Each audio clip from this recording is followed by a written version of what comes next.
Hola chicos, qué gusto saludarles nuevamente. Esta es la clase 2 y empezamos con consideraciones generales. La demografía es el estudio interdisciplinario de las poblaciones humanas. Investiga diferentes asuntos relacionados con la población, sus tendencias a través del tiempo, números de personas que habitan un territorio o una casa, número de nacimientos y, por obvias razones, de funciones. Distribuciones por grupos de edad, sexo, estado civil y escolaridad, entre muchos otros. Creo que a todos, por ejemplo, nos han venido a censar nuestras casas, entonces como tal, esto es de lo que se ocupa la demografía. Ella o la demografía va a tratar de determinar cuáles van a ser las necesidades de la población, ya sea a corto, a mediano o a largo plazo. Anteriormente vimos los grupos de edad de consideración del adulto mayor. Ahora hay un subgrupo de edad dentro de los de 60 y más. De 60 a 64 empieza la vejez, es el inicio, la entrada a la vida de la vejez. De 65 a 74 se considera una edad funcional.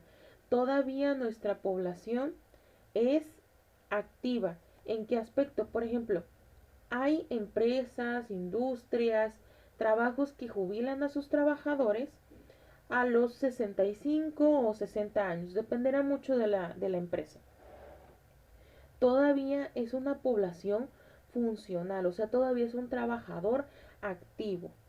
De 75 a 84 es el inicio de la disminución de las funciones, tomando en cuenta que estos subgrupos de edad se basan al Consejo Nacional de Población, tomando en cuenta que pues hay población mucho más joven que pues está en situación ya sea de estado vegetal o tuvo un derrame cerebral y pues por ende está en cama, ¿ok?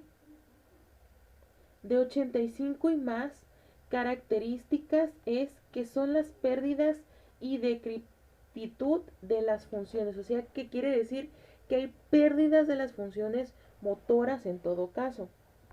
Como les comentaba, teniendo en cuenta que pues hay personas más jóvenes que ya tienen problemas a nivel funcional.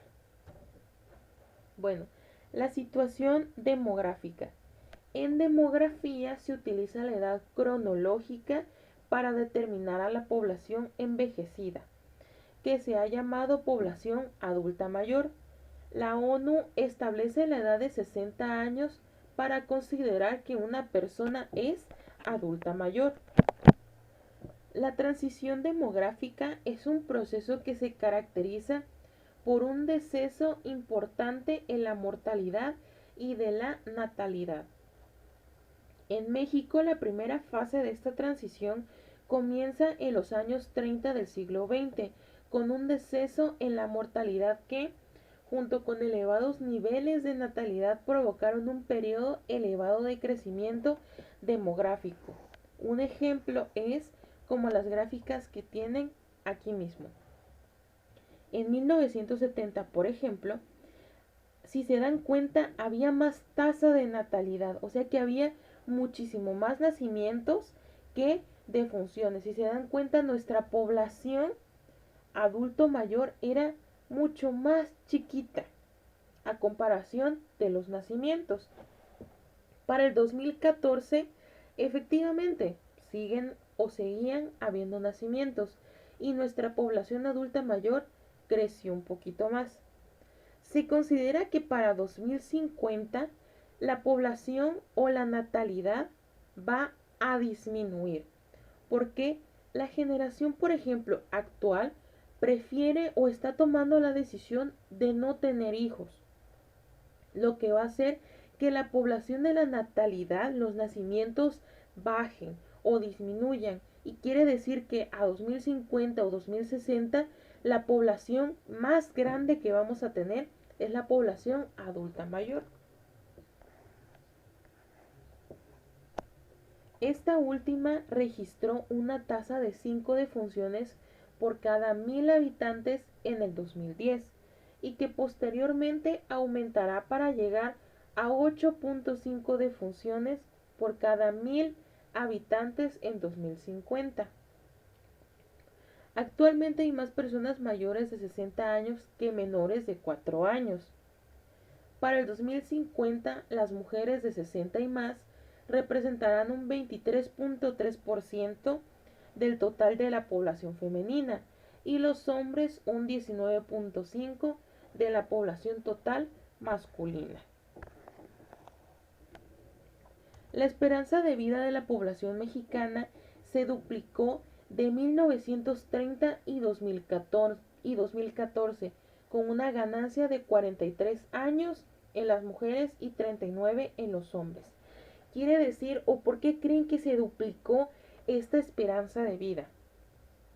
Por ejemplo, anteriormente les pongo el ejemplo de la tuberculosis. Años atrás, si le preguntan por ejemplo a sus abuelitos o bisabuelos, había una enfermedad que en ese entonces se le conocía como tisis. La tisis se le conoce como hoy tuberculosis. Actualmente sabemos que ya hay un tratamiento para la tuberculosis, que si es una enfermedad contagiosa, sí. Si no se trata puede ser grave, claro que lo puede ser, pero en tiempos anteriores era una mortalidad la tuberculosis. ¿Por qué? Porque no había un tratamiento. Se diagnosticaba, sí, ya se diagnosticaba, pero no había un tratamiento conciso. Y como tal ya sabían que si la persona tenía tuberculosis, pues desgraciadamente la persona iba a fallecer. Ok, lo cual significa grandes desafíos para los sistemas de pensión, jubilación y de salud principalmente. De pensión, ¿por qué?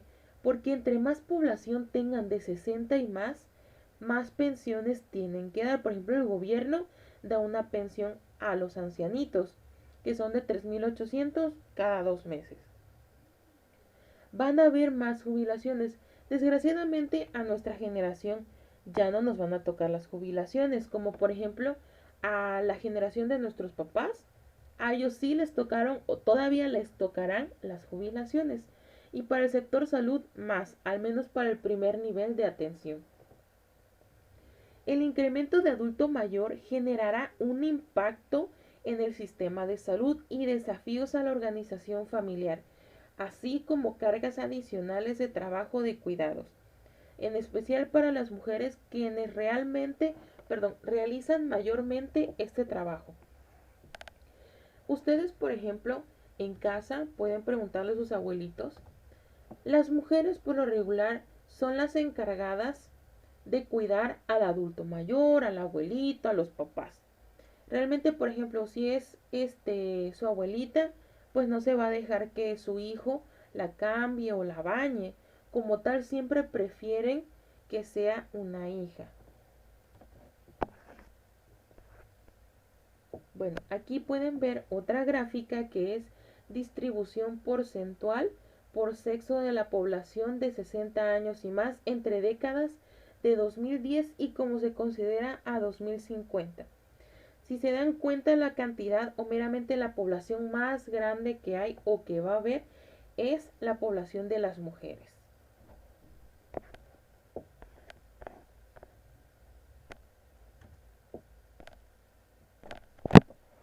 El estado conyugal de la población de 60 años y más por sexo basado en el 2010. Aquí, por ejemplo, podemos ver qué cantidad de mujeres y hombres estaban solteros, casados, en unión libre, separados, divorciados e inclusive viudos. El nivel educativo de las personas adultas mayores es bajo, en gran parte porque la población del sistema educativo no tuvo beneficio a esas generaciones. Si ustedes, por ejemplo, tuvieran la oportunidad de hablar con sus abuelos, ellos pues meramente lo primero que les van a decir, pues en el caso de las mujeres, a mí solamente me dejaron estudiar hasta primer o tercer año de primaria. Porque en el caso de las mujeres, antes la mujer solamente se dedicaba a la cocina y el hombre era el que tenía la prioridad para estudiar. Sin embargo, 28.7 de las mujeres y 19.9 de los hombres adultos mayores no saben leer o escribir. ¿Por qué? Porque a pesar de que se les daba esa prioridad a los hombres de estudiar, habían papás en ese entonces que no permitían que ninguno de los hijos estudiara, o de igual manera la economía no daba para poder sustentar la educación de todos sus hijos, porque tengamos en cuenta que en años anteriores no es como ahorita, que sí pueden tener, o sea, hay familias que son numerosas, pero anteriormente tenían hasta 11, 10, 15, hasta 18 hijos, porque sí los hay. Lo cual, esta situación empeoraba en zonas rurales donde 53.2 de las mujeres y 31.1 de los hombres son analfabetas.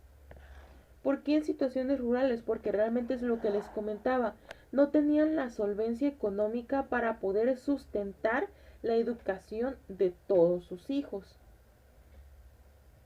Según datos censales del 2010, el promedio de escolaridad de la población adulta mayor se estimó en 4.6 años, que no cubren pero ni la educación básica, que era lo que les comentaba, realmente llegaban a lo mucho hasta tercer año de primaria. La situación de mayor desventaja para las personas de edad avanzada, mientras el promedio de escolaridad de quienes tienen entre 60 y 69 años es de 5.5 años, y para las que tienen 80 y más se reduce a solo 3 años. En todos los casos, las mujeres tienen menor escolaridad que los hombres.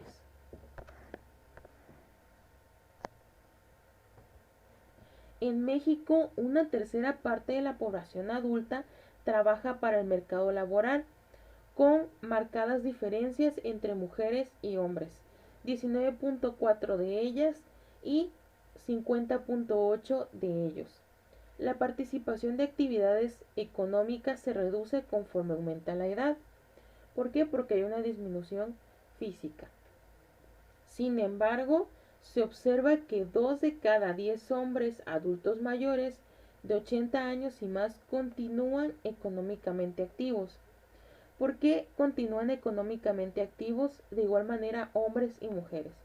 Por ejemplo, si nosotros vamos al súper, a Chedraui o Soriana o inclusive Aurrera, vemos que las personas que empacan nuestros productos de consumo es la población adulta. De igual manera, en el mercado podemos ver gente adulta mayor que sigue cosechando y vendiendo lo que tienen, valga redundancia, de cosecha. Entonces todavía se encuentran laboralmente activos. Aquí, por ejemplo, pueden ver esta gráfica del 2014, cómo se considera que estaban un total económicamente activos, que se dedicaban a quehaceres domésticos, que estaban pensionados y o jubilados, que tenían incapacidad permanente e otras no económicamente activas. Bueno, chicos, hasta aquí va a ser la clase de hoy. En la plataforma ya tienen las actividades y las diapositivas presentadas en este video. Que tengan bonita semana, cuídense, saludos.